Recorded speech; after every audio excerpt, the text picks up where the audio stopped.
Митинг из-за недостаточных выплат готовы устроить пенсионеры силовых структур Казахстана. На недостаточные пенсионные выплаты пожаловались вышедшие на пенсию сотрудники Комитета национальной безопасности, органов внутренних дел и Министерства обороны Казахстана, передает Арбат Медиа. Граждане хотели выйти на митинг в Алматы, но местные власти им отказали. В итоге пенсионеров пригласили на встречу с правительственными чиновниками в Театр традиционного искусства Алатау. На собрание пришло около сотни человек. Встреча началась со скандала.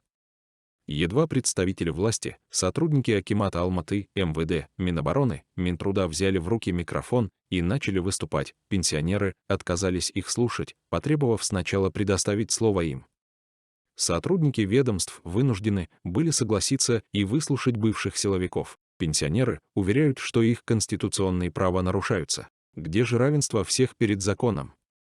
Если закон для всех один, почему вышедшим на пенсию работникам силовых органов не платят базовую пенсию? Никто из собравшихся здесь не получает достаточную пенсию. Потому что нам не дают базовую пенсию.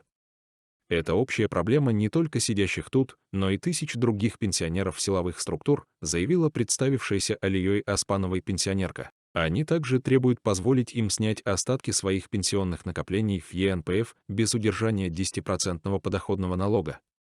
По словам пенсионеров, в 2016 году они отдали государству половину пенсионных накоплений, чтобы получать государственную пенсию. Нам тогда сказали, что оставшиеся 50% нам выдадут автоматически при выходе на пенсию. Что делает государство? Занимается свинством. Теперь говорят, что выдадут деньги, когда нам исполнится 63 года. И даже тогда будут давать ежемесячно. И что?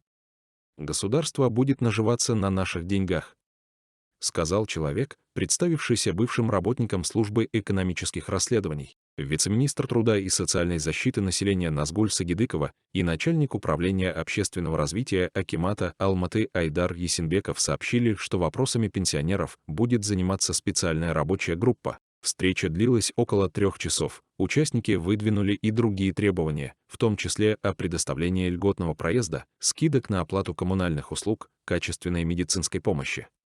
Пенсионеры заявили, что готовы выйти на акцию протеста, если их проблемы не найдут решения.